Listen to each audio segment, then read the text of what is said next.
Welcome back.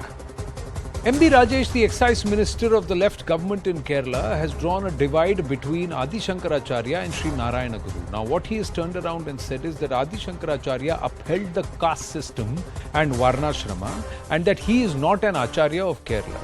Adi Shankaracharya was born in Khaladi, and he took the message of Advaita Vedanta across the country. He also established Matha. So who was he? He was born in Kerala in the 8th century. He is a mystic and philosopher, Adi Shankaracharya himself. He was born in Khaladi, the village on the banks of the Periyar river.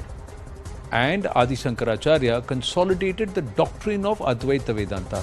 Interestingly, Adi Shankaracharya was just all of 33, but he travelled the length and breadth of the country, and at a very young age he passed away, but he left an indelible mark on Bharatavarsha because he established 5 critical mathas, and he was also perhaps credited for the revival of Vedic philosophy and Vedanta, and of course Hinduism on that part. The doctrine includes commentaries on Prasthanatrayi. He's also challenged the philosophical hegemony of Buddhism and Jainism at that time, and he spearheaded Hindu unity by setting up 4 key mathas. He travelled all the way from Kanyakumari all the way to Kashmir, and that is where the whole coinage of I come from Dravida, that means the land that is sandwiched between seas, also came in. This whole use of the word Dravida also came at that point in time.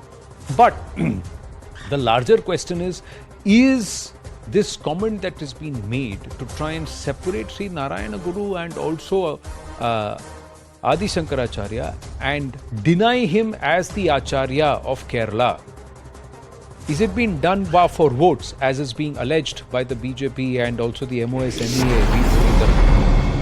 Is it deliberately being done, or is it left, which is largely supposed to be atheist, trying to unnecessarily once again target Hinduism and Hindu philosophy? Let's try and ask our guests who are far more adept at answering this question and also countering Mr. MB Rajesh than I am. My knowledge is very, very limited.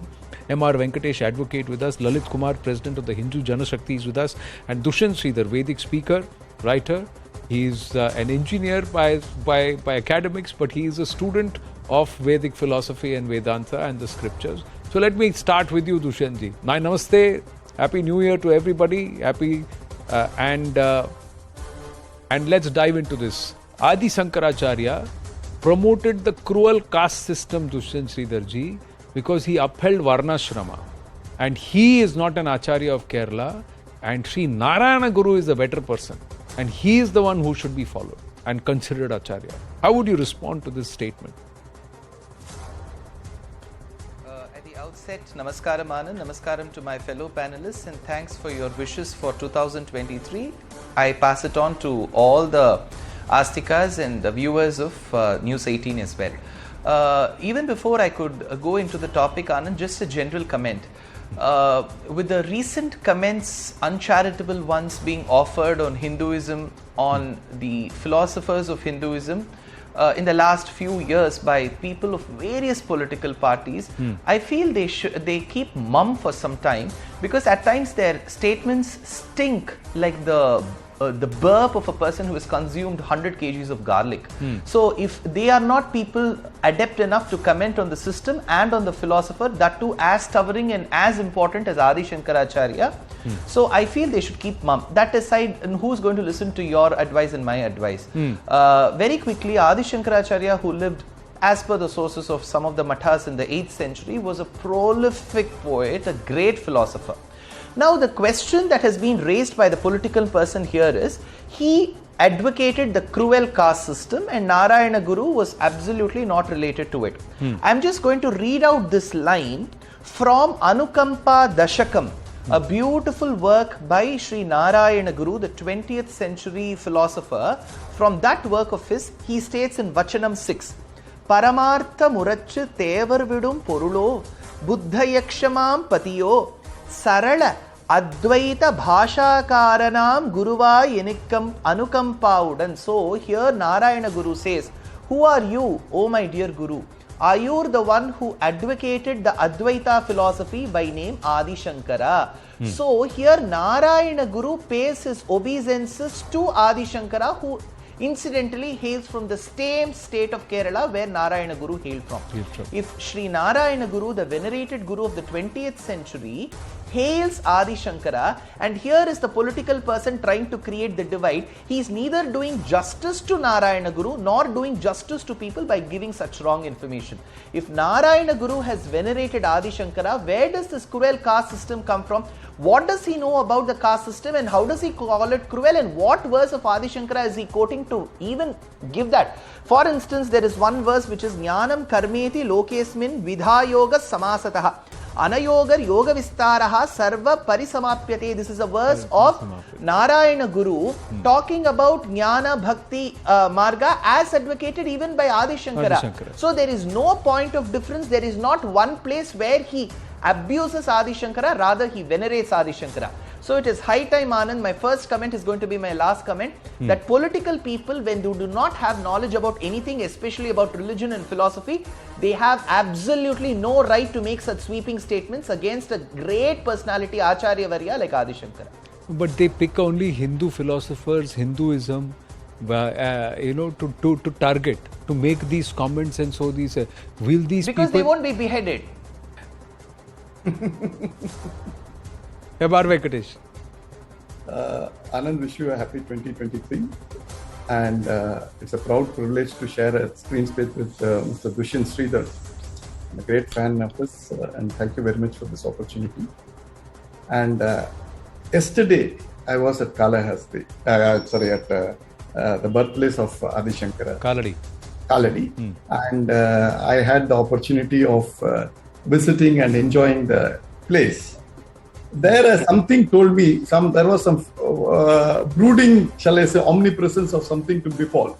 And what I hear today is this idiotic statement that Narayana Guru is secular and Adi Shankara is communal.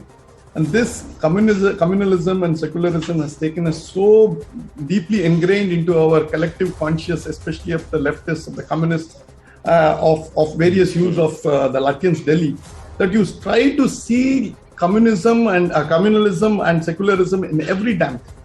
And as Dushyant ji rightly pointed out, that these guys don't know a thing about Hindu religion.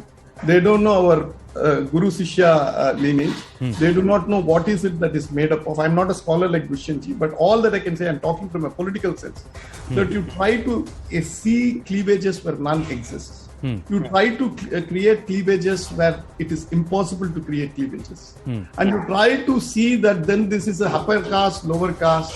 You see division in every damn thing when our acharyas saw a unity in every damn thing. And I'm using the word damn with absolute responsibility, knowing well when you talk about our acharyas, you don't talk such hard languages.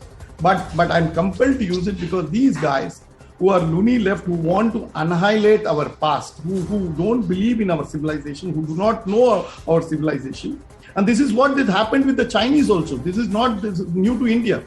88 generations of some of the greatest Chinese philosophers were all burnt by the Red Guards and destroyed completely. That if your aim is to annihilate your history or completely destroy your history, your civilization, your progress, and the route to your progress, I think these are savages. These people are left alone. They don't need any discussion, and they must be condemned in the strongest sense of the term, condemnation. The leftists are supposed to be atheists, but their atheism is selective atheism. Yeah, is selective only towards attacking Hindu beliefs. Now you had this person in Telangana who attacked devotees of Lord Ayyappa or Ashabrimala Ayyappa. No, 1 minute, Narasimhan. This belief, once it comes to your belief, it is sacrosanct and it should not be touched. Suppose I believe in the color red, has to be and there are people who venerate colors. There are people in Tamil Nadu, Dushyant ji can bear it out. There are Mailkalli Swamis. In the sense, when there is a milestone in the highway, you find people venerating that Mailkalli stone.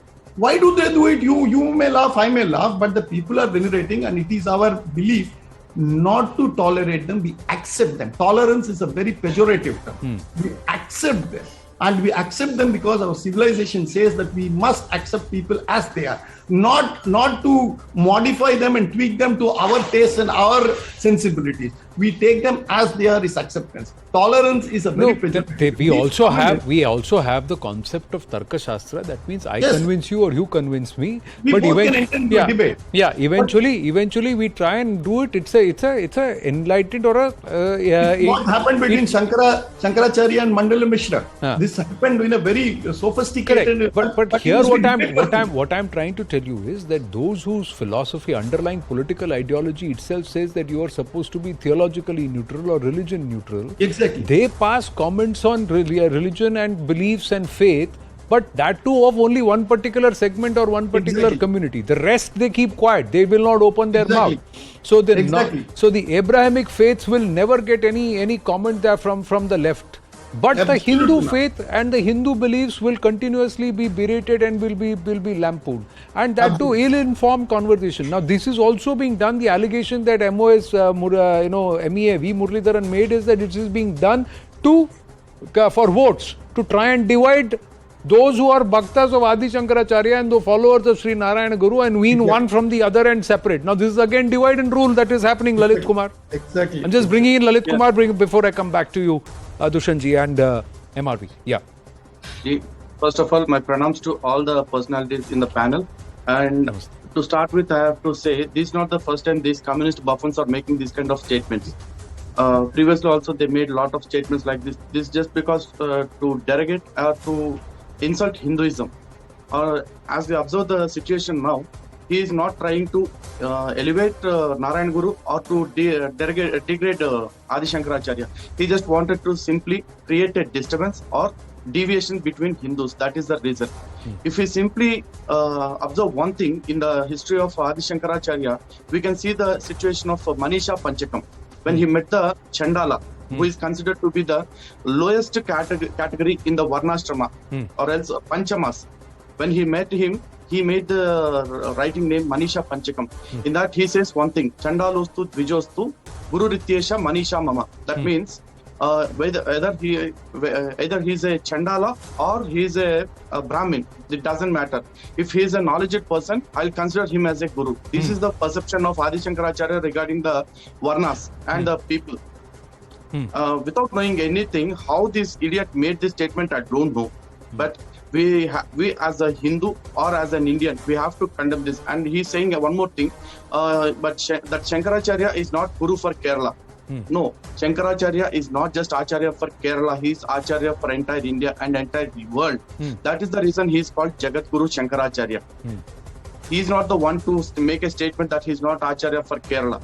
Because Kerala, or every Keralite should be proud that the place is blessed with the birth of Adi Shankaracharya. No, it's sometimes one also wonders, Dushanji, how do we get such people who unnecessarily come out and lampoon and make statements which are ill-informed, which are not based on fact? How do we get them to retract their statement? Because, like you said, acceptance is there, and people will say things. You have to enlighten and you have to say what you know. That's what the philosophy is.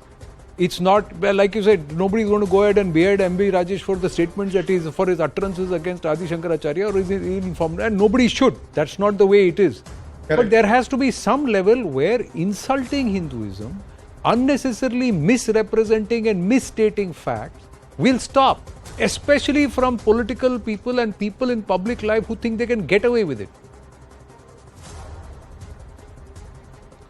Anand, very quickly, to understand the contribution made by Sri Adi Shankaracharya, one must have the patience and the knowledge and the inclination to read the commentary to his Brahma Sutras, the Vedanta Sutras, to the commentary made by him of Bhagavad Gita, to the Upanishads, Viveka Chudamani, the Bhashyam on Vishnu Sahasranamam, a plethora of shlokas and stotrams that he has composed, and the wonderful upa-commentaries, there are tikas that are written to it. And to understand Narayana Guru, one must understand his life, his learnings, his teachings, his works.